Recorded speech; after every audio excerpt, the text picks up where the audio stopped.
Primera de Samuel, capítulo 4, versículo 18 en adelante, dice la escritura: y sucedió que cuando mencionó el arca de Dios, Elí cayó de su asiento hacia atrás, junto a la puerta, y se rompió la nuca y murió, pues era entrado en años y pesaba mucho. Había juzgado a Israel 40 años. Y su nuera, la mujer de Finés, estaba encinta y a punto de dar a luz. Y al oír la noticia que el arca de Dios había sido tomada y que su suegro y su marido habían muerto, se arrodilló y dio a luz, porque le sobrevinieron dolores. Al tiempo que moría, las mujeres que estaban junto a ella le dijeron: no temas, porque has dado a luz un hijo varón.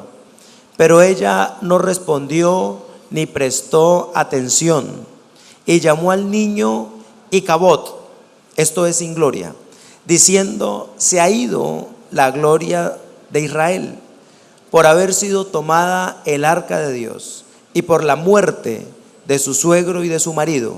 Y dijo: se ha ido la gloria de Israel, porque el arca de Dios ha sido tomada. Padre que estás en el cielo, con todo mi corazón y respeto delante de ti, Señor, te ruego que tu palabra venga no conforme a mis emociones o pasiones, sino conforme al diseño del cielo que tú traes para este pueblo, Señor. En el nombre de Jesús te pido que nos dé la sabiduría para hablar, para oír y para obedecer, Señor. En Cristo Jesús. Amén. Y amén. ¿Por qué no se sienta, por favor?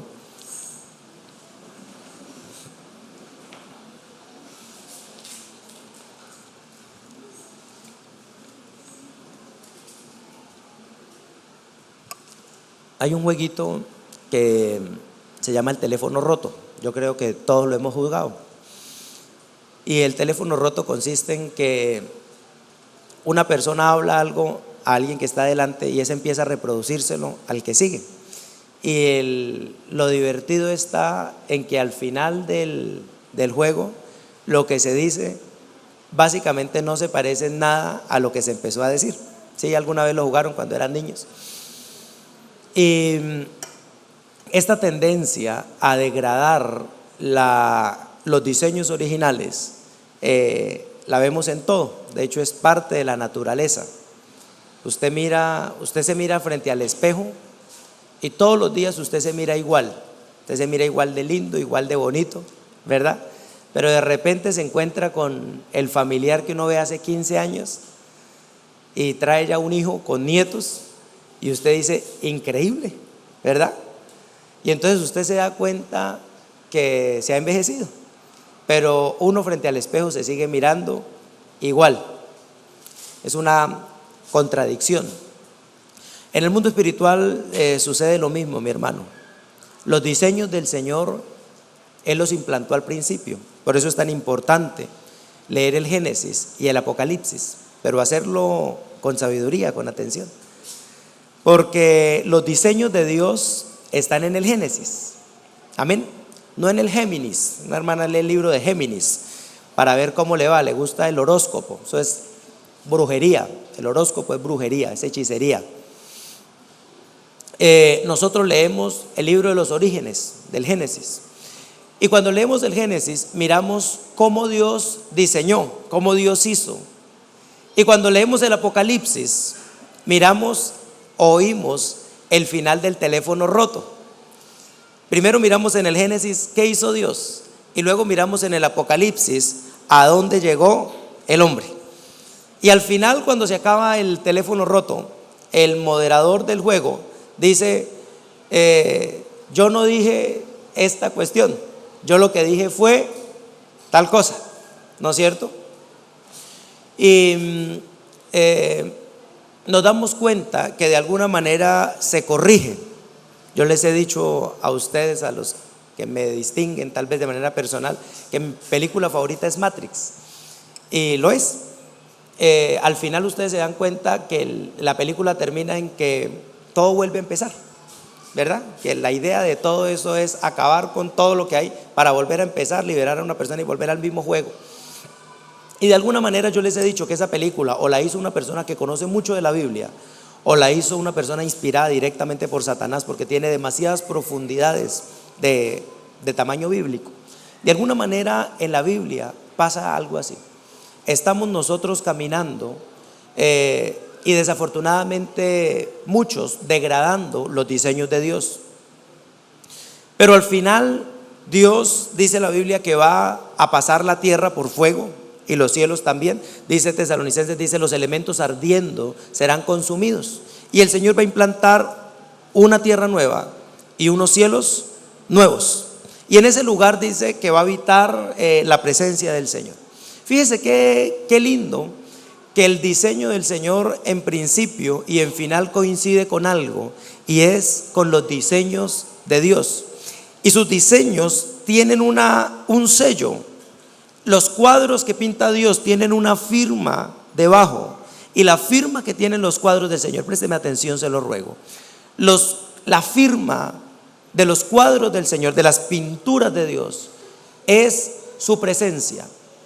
Esa es la firma de lo que Dios ha hecho. Total que cuando la presencia de Dios se va, total que cuando algo, cualquier cosa, llámese una empresa, llámese una iglesia, llámese una familia, llámese unos hijos, llámese un ministerio, no importa qué situación, llámese una ciudad, llámese una nación, cuando algo no tiene la presencia de Dios, cuando no tiene esa firma que es la presencia, el respaldo, la nube de Dios allí, sencillamente, mi hermano amado, o eso no lo plantó el Señor, o quienes administraron eso fueron convirtiendo el diseño de Dios en una sombra vacua, vacía, sin sentido y sin lugar. Fíjese que el Señor, cuando se hizo el templo, dice que cuando Salomón oró en la dedicación del templo, cayó la presencia de Dios de tal forma y manera que no se podía hacer ninguna otra cosa, porque la presencia de Dios estaba en ese lugar. Como que se arranca el culto y no se puede, dar la enseñanza, porque en la alabanza cayó tanto la presencia que tocó seguir alabando al Señor, porque Él mandó, ¿verdad?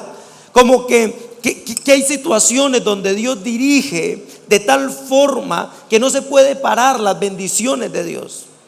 Pero cuando llegó el Señor Jesucristo, tal vez 1500 o algo así, 1200 años después, no sé, ya no estaba el templo de Salomón, estaba el templo de Herodes. Y lo que debió haber sido una casa de oración se había convertido en una cueva de ladrones, donde negociaban, donde robaban, donde ofendían a Dios, aún con los sacrificios que pretendían ofrecerle. Por eso les decía al principio, si usted no entiende la ofrenda, mejor no la dé, para que no ofenda a Dios. Si usted considera que su ofrenda enriquece al pastor y que es para que yo viva bueno, no lo dé. Si usted se ofende de saber que yo soy bendecido a través de sus ofrendas, no lo haga, porque es una realidad. Yo soy bendecido a través de lo que da la iglesia. Y aunque pudiera hacerlo de otra manera, y resulta curioso, pero el Señor lo mandó así, por diversas cosas. Si usted no puede entender que usted no debe darle al Señor lo que le sobra, porque así funciona, sino antes de su sacrificio y de lo que le es necesario darle al Señor, si usted no lo puede entender, hermano, usted no agrada al Señor. Alguna vez leía un libro cuando era niño, se llama El Padrino, y yo recuerdo muy poco de ese libro, lo leí hace muchísimos años, pero hay una frase que no he podido olvidar. Y en la frase, el cuento es que se iba a casar la hija del padrino, se iba a casar, Connie se llama, y se iba a casar con un tipo, y toda la gente alrededor, los amigos, que eran muchos, el padrino era un hombre riquísimo, multimillonario, el dueño del aviso, y entonces iba a casar la hija, y la gente pensaba y decía, ¿qué regalo le damos? Porque si le damos mucho, decían, de pronto se ofende porque piense que estamos chicaneando, y si le damos muy poquito, va a ser un irrespeto. Y el libro narra que la preocupación de la gente era qué llevar, qué regalo adecuado poder llevar. Y no sé por qué no se me ha olvidado, pero ahora que conozco al Señor entiendo algo, y es que nosotros deberíamos preocuparnos qué le vamos a ofrecer al Señor, qué es lo que podemos poner en el altar, porque muchas veces estamos poniendo lo que nos sobra, muchas veces estamos entregando al Señor lo que no me gusta, o las cosas de la manera que yo creo, y torcemos el diseño de Dios. El altar del Señor no es para dar lo que a mí me agrade, no es para dar lo que a mí me parezca, sino es para dar sencillamente lo mejor de lo mejor. Esa es la función del altar. Y por eso no es importante la cantidad de dinero que usted traiga, es importante qué está dando de usted. Por eso no es importante que usted venga solamente los domingos a la iglesia, es importante qué está viviendo usted en su vida personal, cómo se está rindiendo al Señor, cómo se está ofreciendo, de qué manera ha sido capaz de ponerse debajo de cualquier cosa para agradar de esta manera al Señor. Qué terrible es la connotación hoy de la misma iglesia, donde queremos adorar al Señor y queremos servir al Señor según nuestro gusto y según nuestra propia manera, donde yo quiero servir al Señor a la forma que a mí me parece. Entonces, si el culto no lo hacen a la hora que a mí me gusta, pues no voy, ¿verdad? Si la enseñanza que dan no tiene que ver con lo que a mí me gusta, entonces no, y busco otra que se adapte a mis sensaciones, donde mis decisiones ya no las estoy tomando recordando quién es Dios y quién soy yo, dónde está Dios y dónde estoy yo, sino que nos hemos vuelto tan demócratas, nos hemos vuelto tan griegos, que todos estamos por igual. Usted sabe, esa es una de las bases de la cultura de los griegos. Los griegos, mi hermano, cada uno valía igual. La palabra del rey valía lo mismo que la de otro. Por eso hicieron el Senado, por eso inventaron la democracia. El voto de Juan Manuel Santos, se supone, vale lo mismo que el voto de Pedro Pérez, ¿no es cierto? Cada uno va y hace un voto allá en las urnas, y se supone que cuentan lo mismo. Eso se lo inventaron los griegos. Antes no era así, pero eso se lo inventaron ellos. Y la idea de eso ha contaminado tanto nuestra estructura, de tal forma que nosotros hoy miramos a Dios como igual que nosotros, y por eso queremos tratarlo igual que nos tratamos a nosotros. A Dios le gusta la santidad. ¿Quién sabe eso? Gloria a Dios. Hay 4 hermanos que saben que a Dios le gusta la santidad. A los demás les cuento, a Dios le gusta la santidad. Dice que Él es santo. Amén. Pero a nosotros no nos gusta la santidad, porque es que la verdad es que el pecado, y especialmente el pecado sexual, es divertido. A la carne le gusta. Y entonces, como estamos tan parejos, podemos decirle al Señor con todo descaro, decirle: yo sé que tú exiges esto y que en el altar debería estar eso, pero es que a mí me gusta de esta manera, pero es que a mí me parece que está bien esto.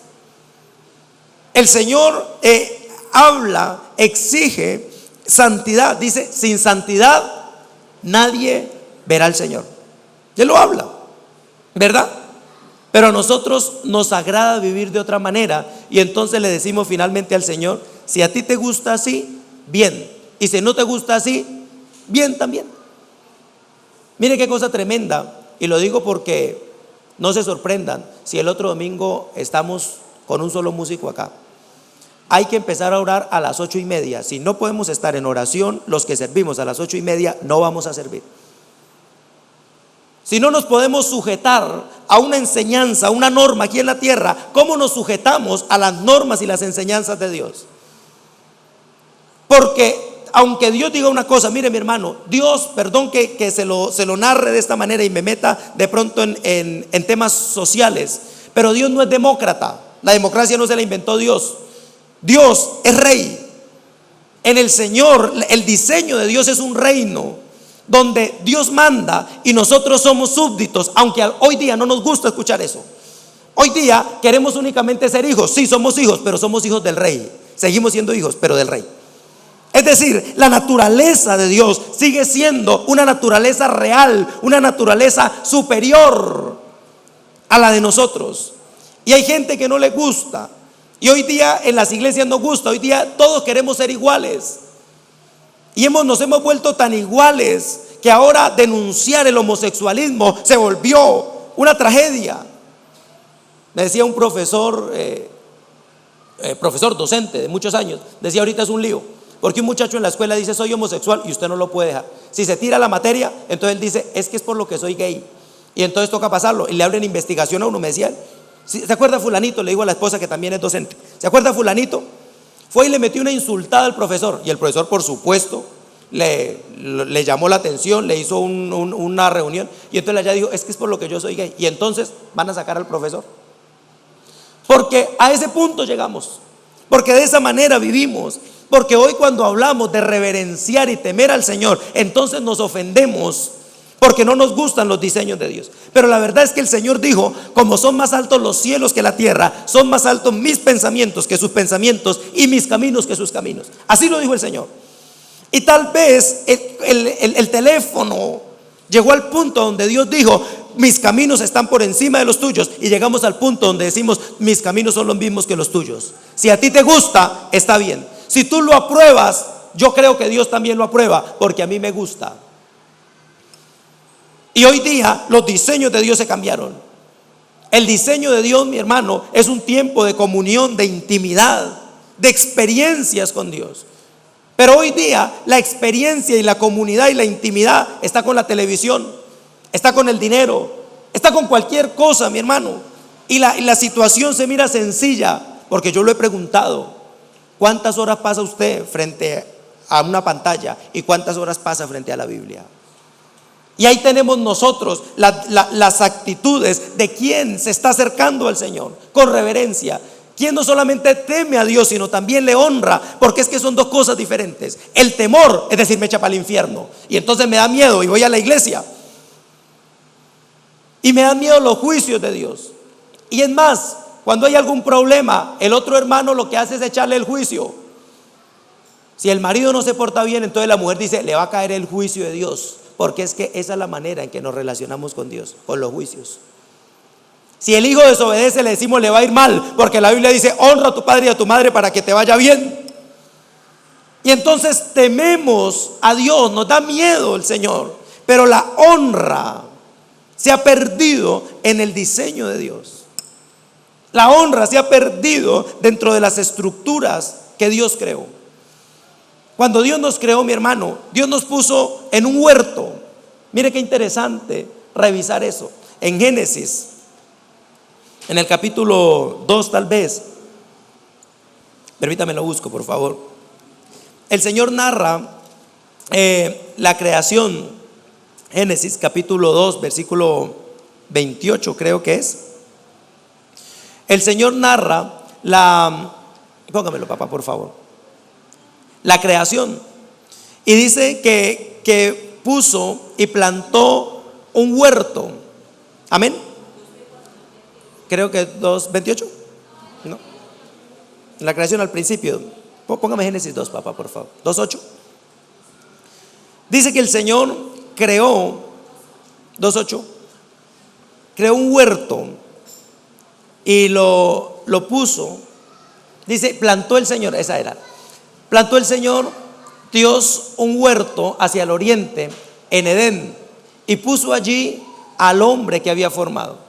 Mire mi hermano amado, que incluso esa palabra de plantar un huerto, no, si usted lee Génesis 1, no quiero irme allá, pero entre Génesis 1 y 2 el Señor narra tres creaciones diferentes. Amén.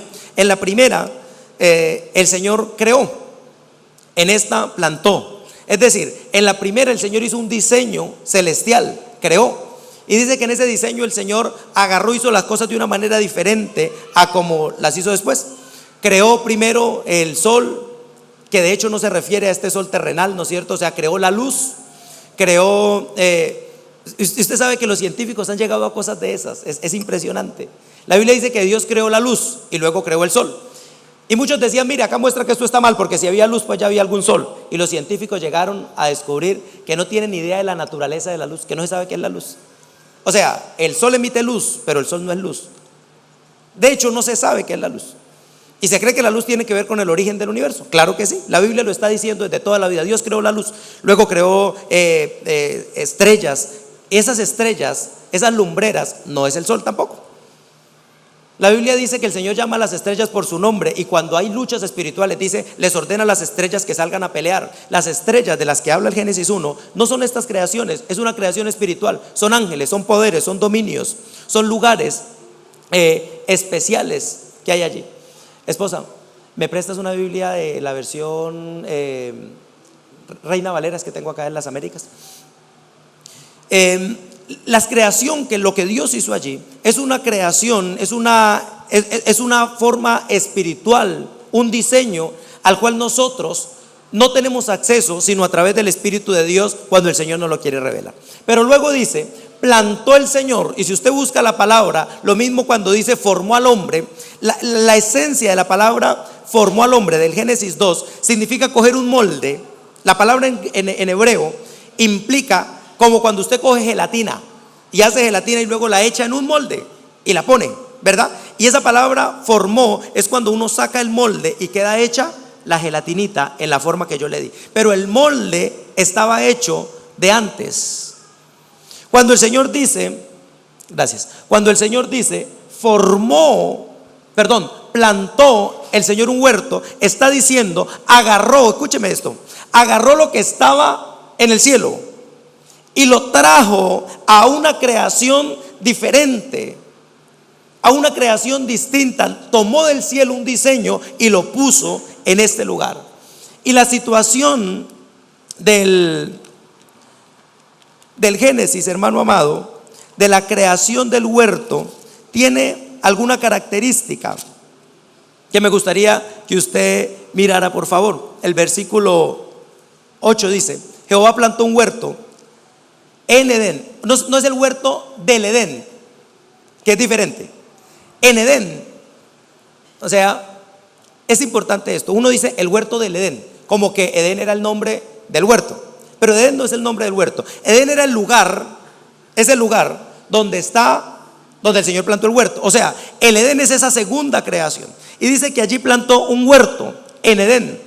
Y dice, y puso al hombre que había formado. Él no lo formó de ahí mismo, ya lo había formado, lo había hecho y lo pone ahí. Dice, verso 9, y Jehová Dios hizo nacer de la tierra. ¿Cómo se llamaba esta tierra? Edén. Amén. Y el Señor hace nacer de Edén todo árbol delicioso a la vista y bueno para comer, también el árbol de la vida en medio del huerto y el árbol de la ciencia del bien y del mal. Verso 10, y salía de Edén un río para regar el huerto, y de allí se repartía en 4 brazos o 4 ríos. El nombre de uno era Pisón, que es el que rodea la tierra de Ávila, donde hay oro, y el oro de aquella región es bueno, y hay allí también bedelio y ónice. Y el nombre del segundo río es Gihón, este es el que rodea toda la tierra de Cus. Y el nombre del tercero es Hidekel, este es el que va al oriente de Asia. Y el cuarto es el Éufrates. Verso 15, tomó pues Jehová Dios al hombre y lo puso en el huerto de Edén para que lo labrara y lo guardase. ¿Para qué lo puso? Para que lo labrara, para que le sacara fruto, provecho.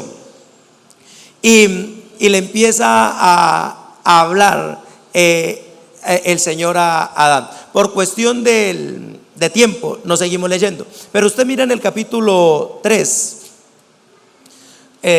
después de la caída, usted mira la naturaleza del huerto.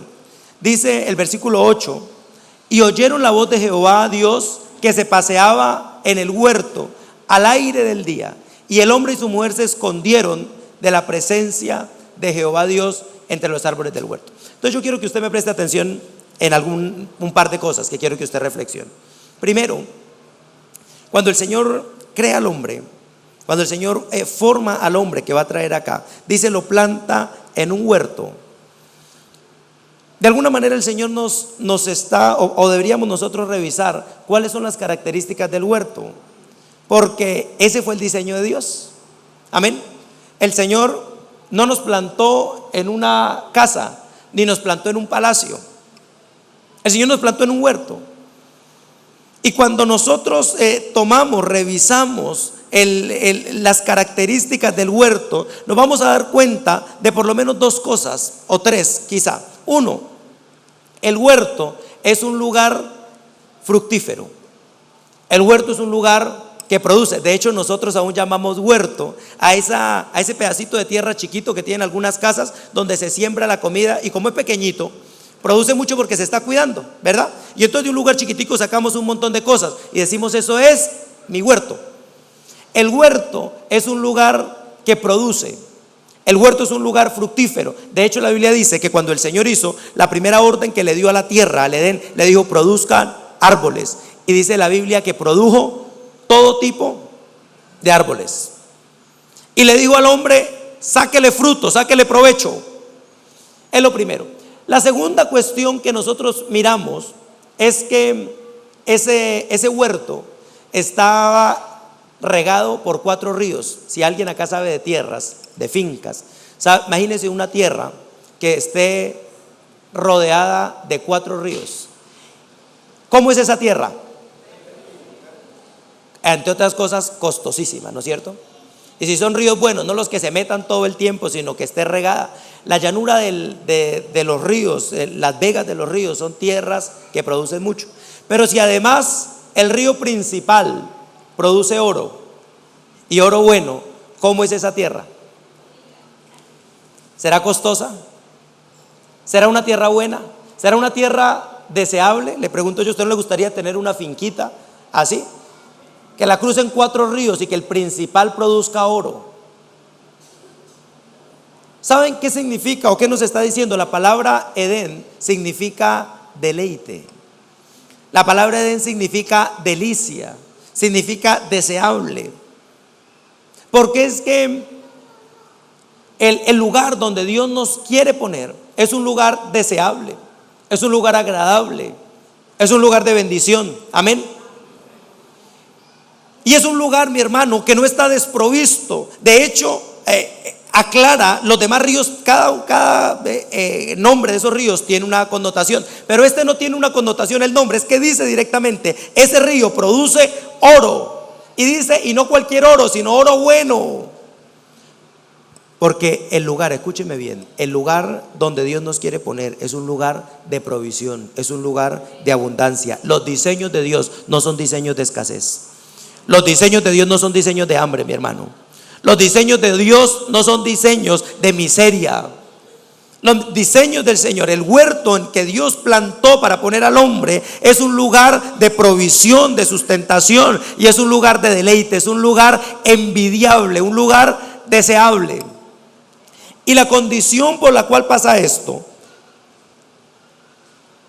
es la última que vemos acá, y es que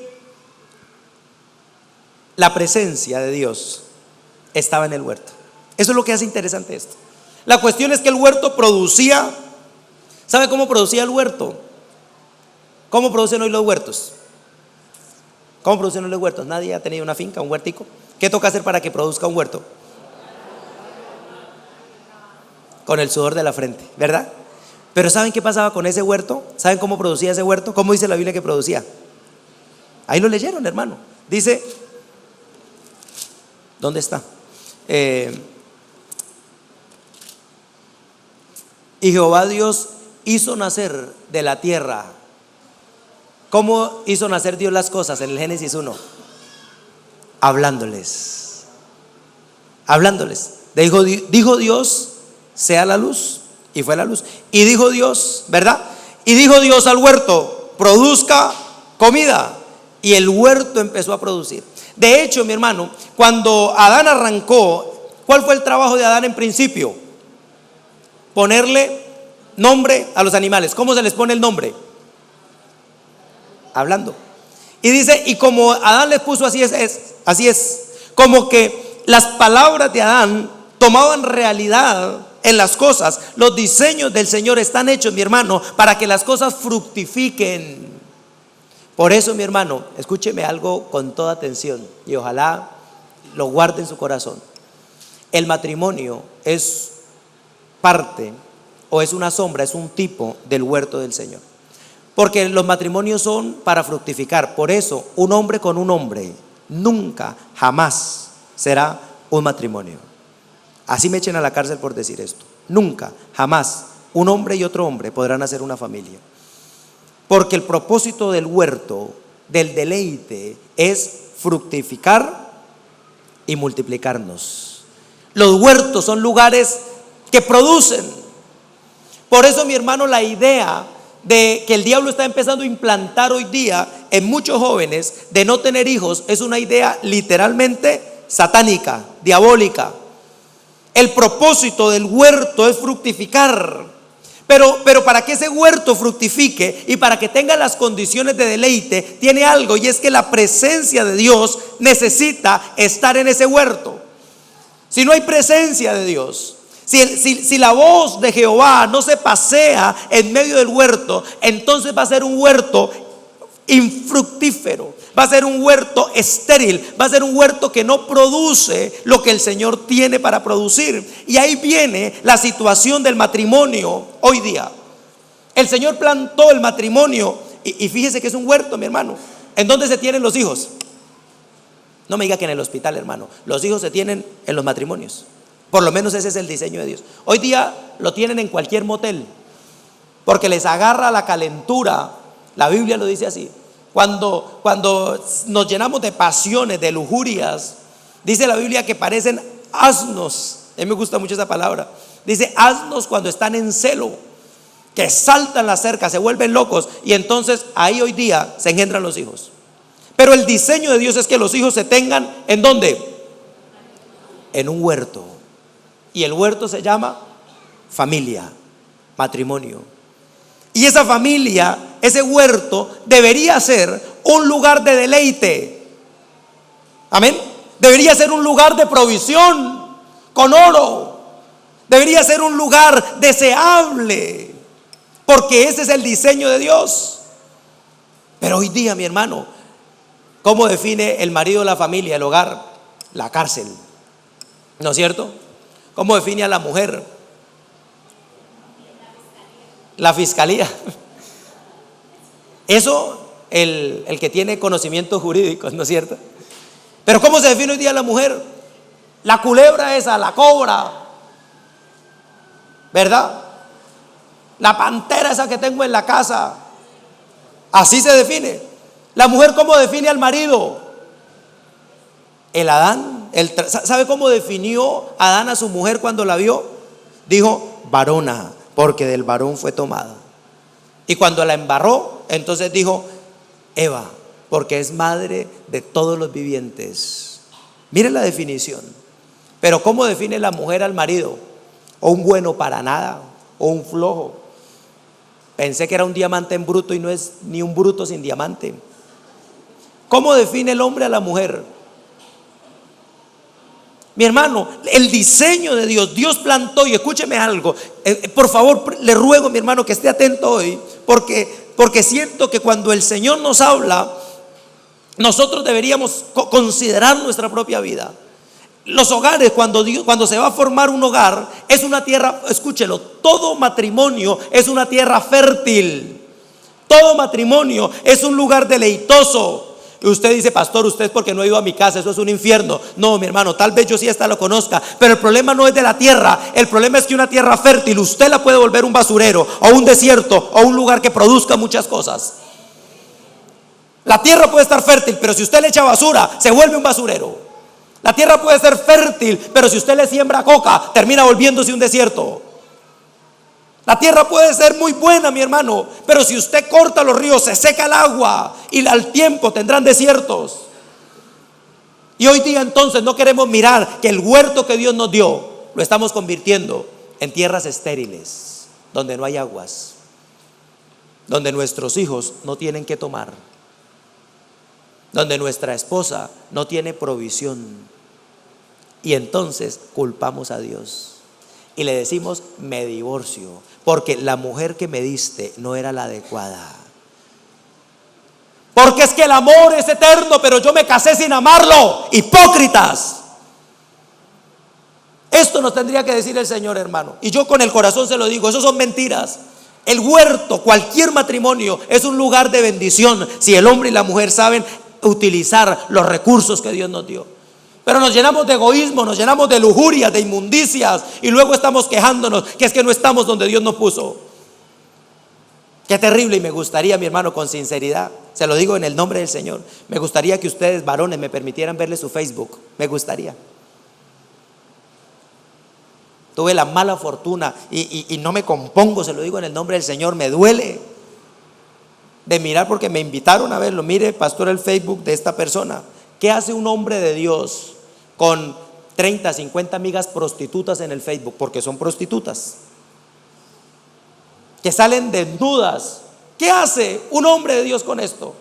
Tirando basura al huerto, y cuando está seco, entonces dices que no la amo. Es que me quiero divorciar porque tengo derecho de ser feliz. Es que esta no es la esposa que Dios tenía para mí. Es que este no es el esposo. Ese es el huerto que Dios dio, pero nosotros lo hemos vuelto un lugar sin gloria. Hemos sacado el arca de Dios, porque la Biblia dice: salgan de medio de ellos, no toquen cosa inmunda. En la inmundicia no está el arca del Señor, hermanos amados, perdón, pero en medio de la inmundicia no está el arca. Y si se sale el arca, entonces llegamos a ser gente sin gloria y cabot, pueblo sin gloria, sin presencia del Señor. Se seca el huerto, nos roban el oro, se va el agua, y cuando miramos desierto, entonces lo más fácil es salir corriendo y decir: voy a buscar otro huerto, voy a buscar otro lugar que plantar. Porque no tenemos la capacidad, mi hermano, de reconocer que yo he convertido mi hogar en lo que es hoy día. Si usted no se deleita con su esposa, mi hermano, usted convirtió en eso su hogar. Si su esposa no se lo aguanta, usted convirtió en eso. Dios nos dio un lugar de deleite en el nombre del Señor Jesucristo. Dios no se puede equivocar. Y me gusta que no digan amén. Cuando el Señor vino a sacarlos a juguete del templo, yo estoy seguro que no decían amén, hermano. Y perdón que les hable con franqueza y con dolor, tengo que decirlo. Con dolor tengo que hablarlo. Porque sí, así estoy, porque me duele el corazón. Porque me duele, mi hermano, mirar que cuando nosotros en la iglesia somos uno y nuestra realidad en la casa es otra, se nos ha metido un espíritu que se llama fariseísmo, se llama religiosidad. Cuando nosotros, mi hermano, hemos secado lo que Dios nos dio. Cada vez que hay un hogar destruido, mi hermano, tenemos que revisar cómo lo destruimos. Pero qué fácil es señalar ahorita al otro. Qué fácil es decir: pastor, este es un mal hombre, o pastor, esta es una mala mujer. Pero ¿qué hiciste tú con lo que Dios te dio? ¿Qué hiciste tú con el huerto donde Dios te puso? ¿Qué hiciste con la sabiduría que Dios te dio para administrar el huerto? Y entonces ahora, ¿a quién culpamos? Al pastor. Porque a mí me culpan y me lo han dicho. Es por su culpa que esto está así, pastor. Y saben, tienen razón. Y tienen razón. Y tengo que asumirlo delante del Señor, sí. Tenemos que enseñar, mi hermano. Tenemos que hablar, tenemos que exhortar, pero se mete el diablo y no nos damos cuenta. Hay ceguera. Hermano, qué terrible. Lo digo de verdad. No mirar en qué convertimos lo que Dios nos da. Gentes que conocemos al Señor, gentes que hemos escuchado la palabra, que miramos lo que Dios quiere hacer, y llenos de cosas terribles en el corazón y atesorándolas, llenos de murmuración, llenos de pleitos, llenos de contienda, llenos de lujurias, y escondiéndola. Por eso le digo, me gustaría mirar el Facebook, me gustaría mirar su WhatsApp y preguntarle, mi hermano, ¿qué hace esto en su corazón? ¿Qué hace esto en su alma? ¿Qué hace esta basura en su huerto? Y decirles hoy, hermano, de verdad, de todo corazón, si es que no quieren servir al Señor, ¿qué hacen acá? Si es que no se quieren arrepentir, ¿qué estamos haciendo acá? Y no sé si usted no quiera volver después de esto, pero yo le digo algo, mi hermano. Yo prefiero buscarme un trabajo afuera donde tener que comer y no estar mirando, mi hermano, un pueblo sin gloria. Qué terrible lo que le pasó a esta mujer, que el fruto de sus entrañas sea un fruto sin gloria. Uno tener que parir hijos y decirle Icabod, decir sin gloria, decir la presencia del Señor fue robada, fue tomada. Qué tremendo, mi hermano, es mirar hogares que se van destruyendo y no ver cómo pararlos. Y les habla uno y les habla uno, y hasta que no están en el lugar de destrucción, de desolación, entonces ahí sí, ahora sí, pastor, ayúdeme a orar. Ahora sí, pastor. ¿Y ahora sí qué? Cuando se destruyó tu huerto, cuando el deleite que había. Mire, mi hermano, perdón lo que les voy a decir. Ahorita tal vez alguien diga 350,000 pesos para eso. Eso es mucha plata, se van a llenar allá con eso. Pero el día que el marido se vaya con otro, la mujer con otro, si el brujo les cobra 5 millones, se los consiguen para pagarles. Cuando el huerto se daña, entonces queremos arreglar. Qué terrible, mi hermano. No venimos a orar a las 5 de la mañana. La vigilia hasta las 12 no podemos. Dios nos libre. Pero le diagnostican cáncer a un hijo y entonces ahí sí podemos estar hasta las 3 de la mañana orando. Cuando el huerto se seca. Venir a la iglesia, uy, qué problema. Pero cuando cayó en las drogas, en la prostitución la hija, entonces ahí sí podemos venir, pastor, y ayúdeme a orar. Cuando el huerto se seca, cuando la gloria es quitada, mi hermano, como que reaccionamos. Pero déjeme decirle en el nombre del Señor, Dios no nos plantó en lugares desiertos. Dios no quiere que nosotros habitemos en lugares secos. Dios no quiere, mi hermano amado, que nuestra familia se destruyan. Y le voy a decir algo, mi hermano. Ni siquiera he podido leer, no he empezado la enseñanza. Le voy a decir algo. Con Jesucristo sucedió algo. Dios estableció y Dios solamente habita en los lugares que Él diseña. Usted sí lo ha visto en la Biblia. Dios no habita en cualquier lugar. Dios se diseñó el huerto. Por eso Él lo diseñó allá en el cielo. Y lo cogió y lo plantó en la tierra. ¿Y qué pasaba? El Señor se movía. Amén. Amén o no amén. Luego el Señor se diseñó un tabernáculo y subió a Moisés, lo metió en 40 días de ayuno. Escuche, metió a Moisés en 40 días de ayuno para luego mostrarle, no para hacerle, para permitirle mirar el diseño del Señor. Y bajó este Moisés y reprodujo el diseño ¿de dónde? Del monte, del cielo. ¿Y qué pasaba en el tabernáculo? Dice que descendía la presencia de Dios todo el día. Estaba la nube ahí encima. Y cuando Moisés salía a orar, caía la presencia del Señor. Mi hermano, ¿usted ha sentido caer la presencia del Señor en su casa? Somos 120, 130. ¿Y cuántos pueden decir con sinceridad: yo siento esa presencia? Si es el diseño de Dios, allí estará. Si es el diseño de Dios, si no hemos dañado el diseño, allí estará. Y luego el Señor dijo: no más. Y entonces un templo. Y le mostró a Salomón un templo. Y dice que cuando se dedicó el templo, estuvo la presencia de Dios. Y que cuando se oraba, dice: cualquiera que levante oración desde este templo, tú oirás desde el cielo. Y así era. Se oraba, mi hermano, en el templo. ¿Por qué? Porque el templo era el diseño de Dios. ¿Y qué había en el templo, en el lugar santísimo? ¿Usted lo ha leído? ¿Sabe qué había en el lugar santísimo? Estaba el arca, que simboliza la presencia de Dios. Pero pasó el tiempo, mi hermano, y cayeron. Y la Biblia dice que a causa, escúchelo por favor, que a causa del pecado cayeron y el templo lo derribaron. Se destruyó, lo destruyeron los asirios, lo destruyeron los babilónicos, lo destruyeron. Y entonces después levantaron otro templo, pero ya no se llamaba el templo de Salomón, se llamaba el templo de Herodes, porque el que lo había hecho era Herodes y el que mandaba era Herodes. Y en ese templo estaba igualito que el otro, lo habían construido de la misma manera, pero faltaba en el lugar santísimo el arca. Porque es que hay hogares que parecen hogares, y hay iglesias que parecen iglesias, y hay siervos que parecen siervos, y hay mensajes que parecen mensajes, y hay enseñanzas que parecen enseñanzas, pero no lo son, ninguna de las anteriores. Hay hombres que parecen padres, pero no son padres. Hay parejas que parecen hogares, pero no son hogares. Y tenemos que definir las cosas conforme al diseño de Dios. Pueden decir lo que sea, mi hermano, pero el hogar homoparietal no existe, nunca va a existir. Tenemos que definir las cosas como Dios las habló. Tenemos que llamar las cosas por su nombre. Y después de ese templo que lo hizo Herodes, dice la Biblia que Herodes murió y fue comido por gusanos, porque ese es el fin de alejar la presencia de Dios. Pero después pasó algo, mi hermano, y esto algo que pasó me toca el corazón. Y lo que pasó, mi hermano amado, es que el Señor vino, por favor, ya voy terminando, con esto quiero ir cerrando. El Señor vino, dice que Él vino como piedra angular.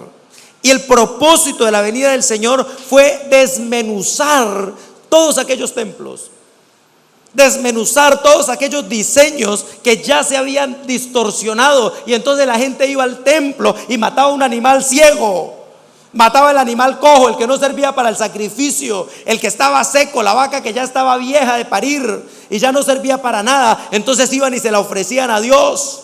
Y el Señor vino a desmenuzar aquellas cosas. El Señor vino a desmenuzar esos templos y a levantar un templo distinto, a levantar un templo diferente. Y en ese templo, mi hermano, la piedra angular es Cristo. Y en ese templo, mi hermano, usted y yo somos las piedras vivas que debemos ir creciendo día tras día hasta llegar a la estatura y la plenitud de Cristo Jesús. Apláudale al Señor.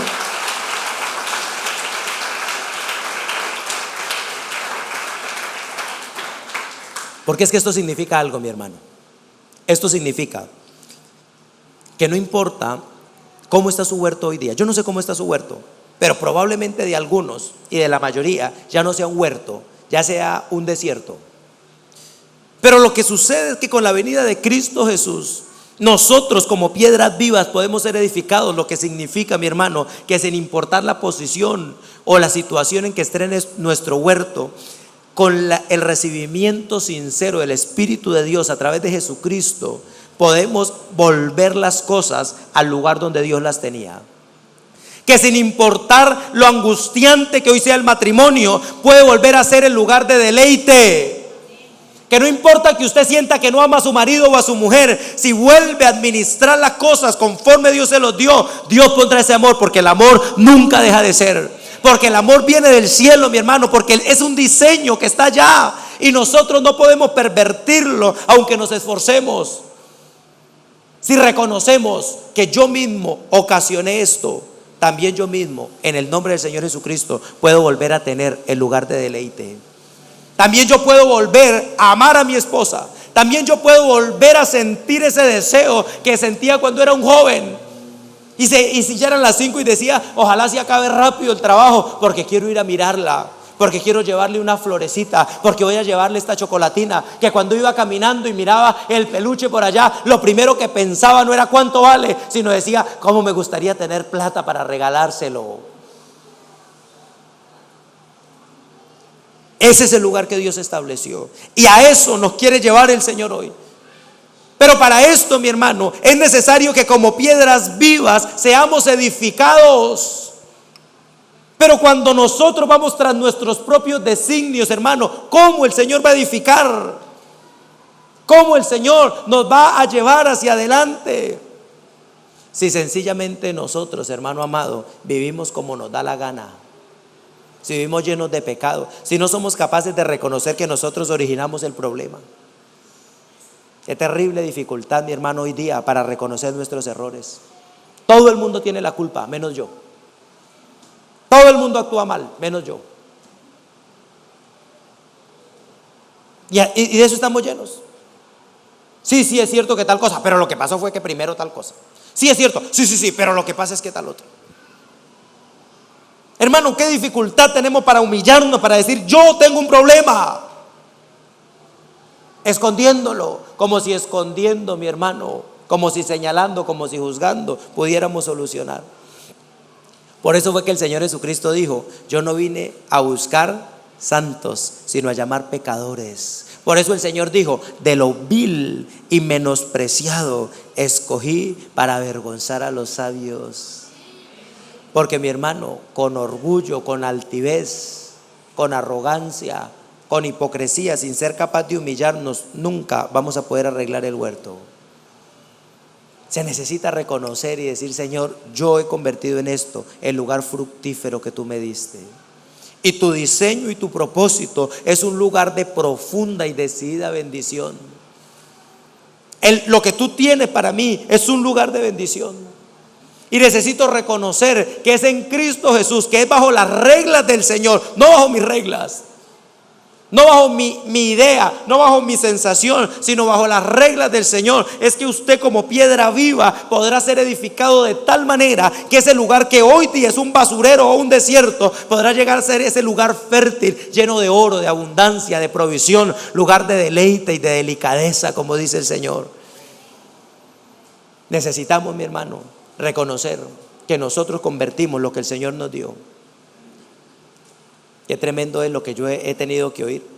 El hombre que se está acabando el hogar y dice: la culpa es de mi mujer. Y le digo yo: pero usted ha sido adúltero toda la vida, usted lo ha destruido. Dice: no, pastor, yo no tengo nada que ver, porque mi mujer nunca se ha dado cuenta que yo soy infiel. Sí, pero está poniendo basura, está destruyendo lo que hizo.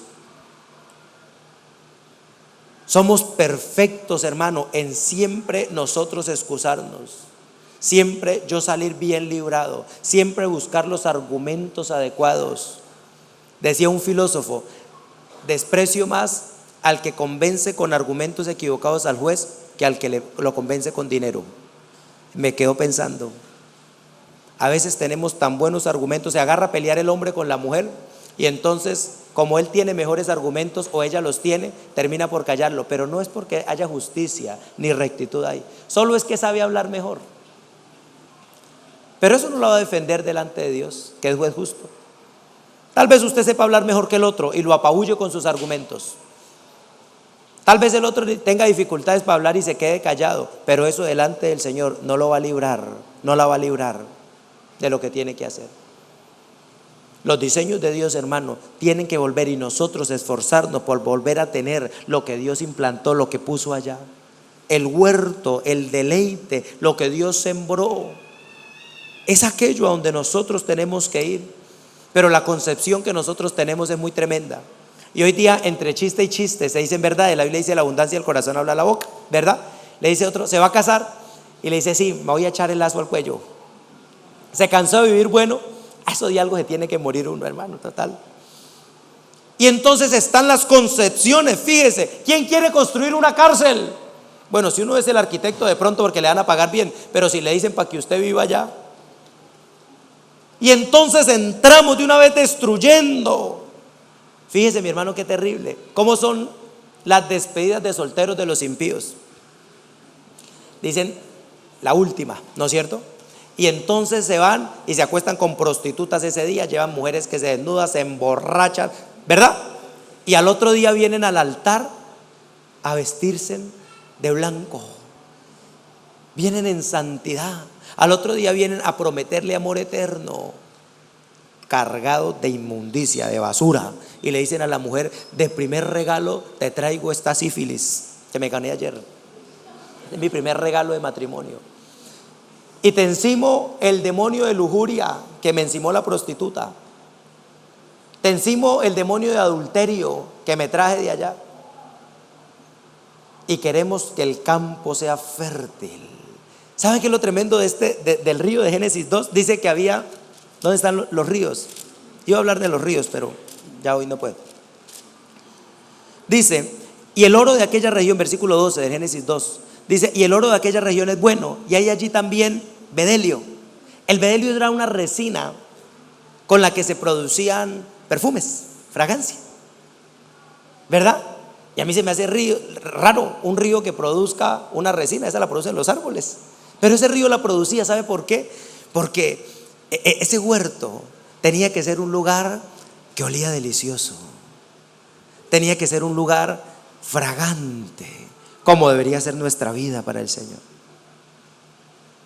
Pero mi hermano, cuando se trae ese montón de basura, el primer día le dan las llaves del huerto y llega de una vez el marido con un camionado de basura, de inmundicia espiritual, ¿a qué pone a oler al huerto?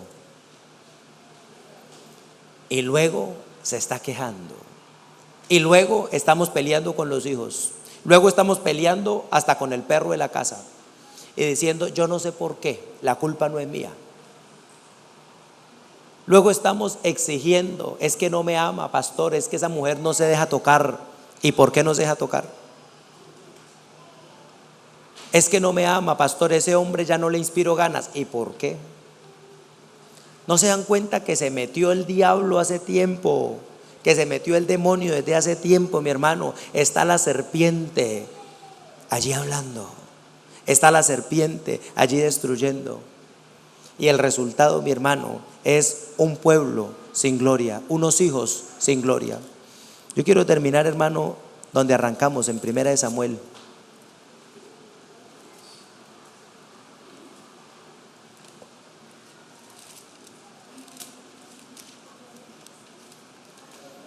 Primera de Samuel capítulo 4. Yo quisiera que usted lo leyera.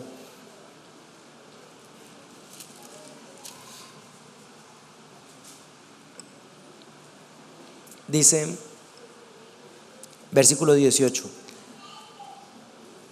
y aconteció que cuando hizo mención del arca de Dios, párele un momentico, por favor, pare un momentico.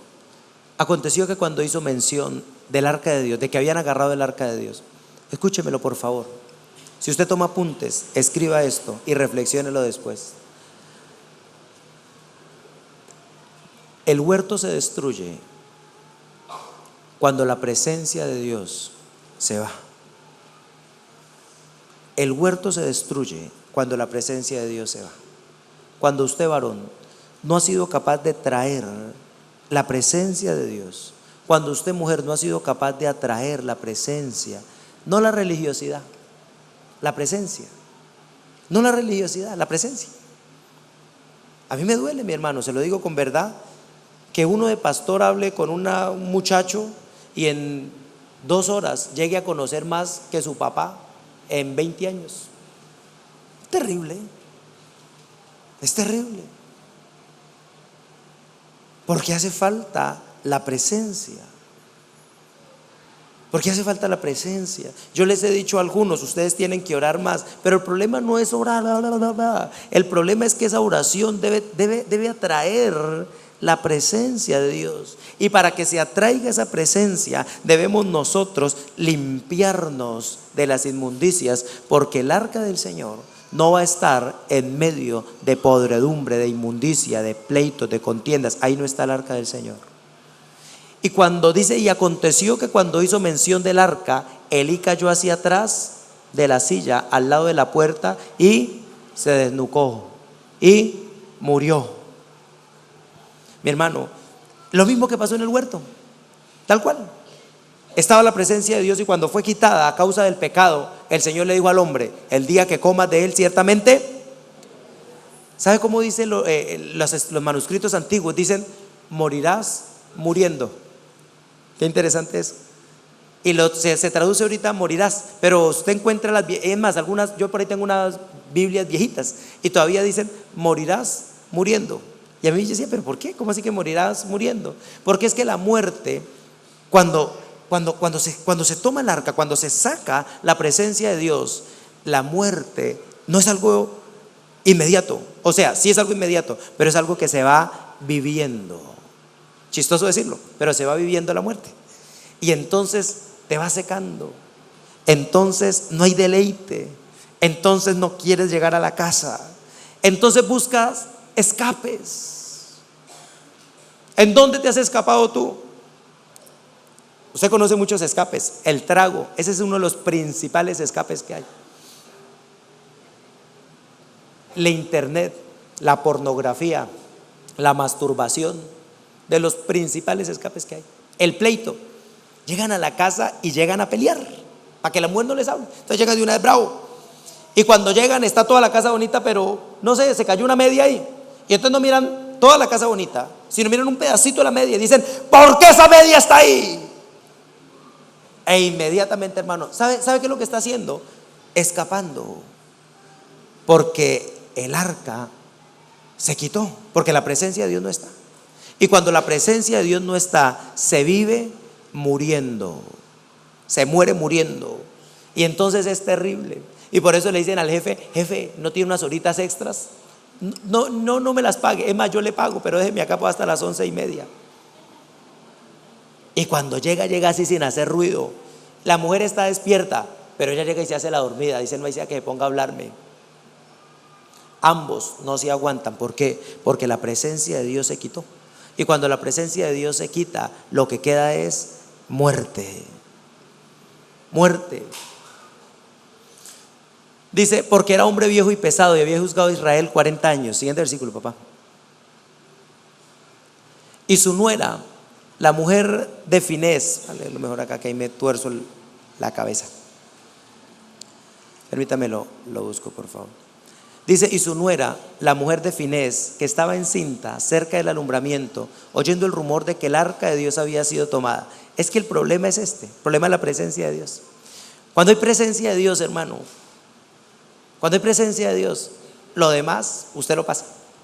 Cuando hay presencia de Dios, si hay enfermedad, usted puede estar tranquilo. Y en última, si la cosa se pone terrible, usted dice, para mí el vivir es Cristo y el morir ganancia. Señor, si llegó la hora, aquí estoy. He vivido como tú me has mandado a vivir. He peleado la buena batalla, he guardado la fe. Por lo demás me queda reservada la corona de justicia que Dios tiene para mí, no solo para mí, sino para todos aquellos que hemos guardado y recibido su palabra. Y puede soportar la enfermedad. Pero cuando no hay presencia, qué terrible, ¿verdad? Cuando se acaba la presencia, mi hermano, vienen los dolores. Dice, le sobrevino los dolores cuando escuchó que el arca había sido tomada. Y se inclinó y dio a luz. Dice, porque le sobrevinieron dolores, sus dolores de repente. Y al tiempo que moría, ¿sí se da cuenta de lo que pasa cuando no está la presencia? Y usted piensa, mi hermano, que el problema es otro. Usted cree que el problema es de la casa. Y entonces se va para otro lugar. Tiene su propia casa, pero dice, es que esta casa es tan fea, entonces me voy a pagar arriendo.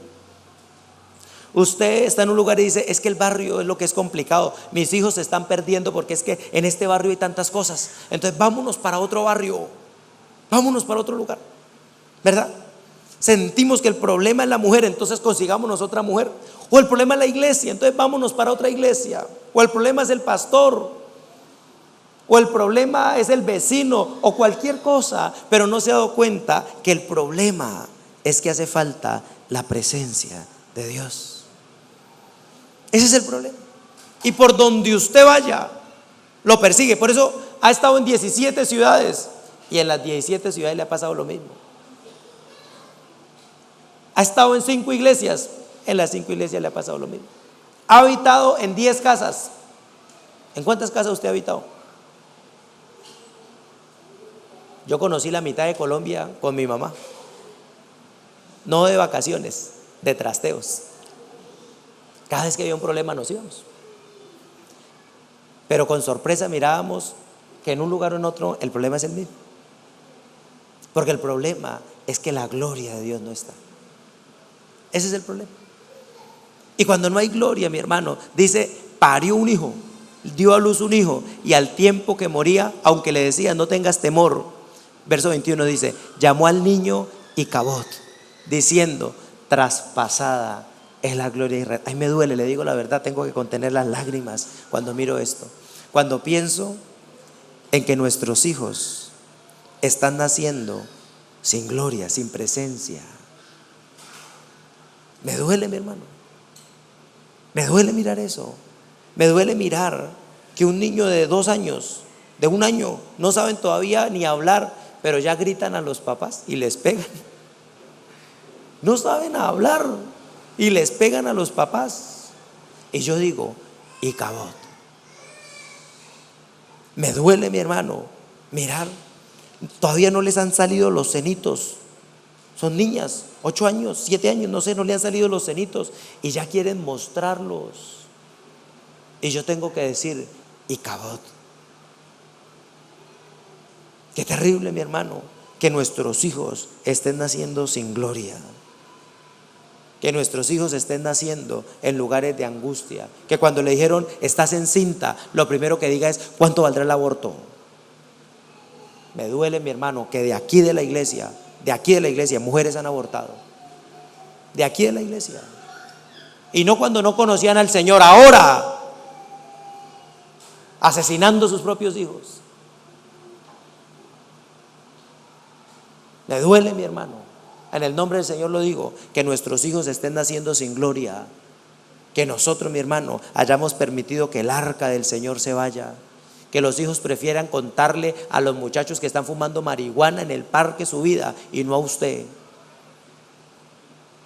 Me duele. Porque ese no es el diseño de Dios, mi hermano. Y lo que necesitamos nosotros lo tenemos a la mano.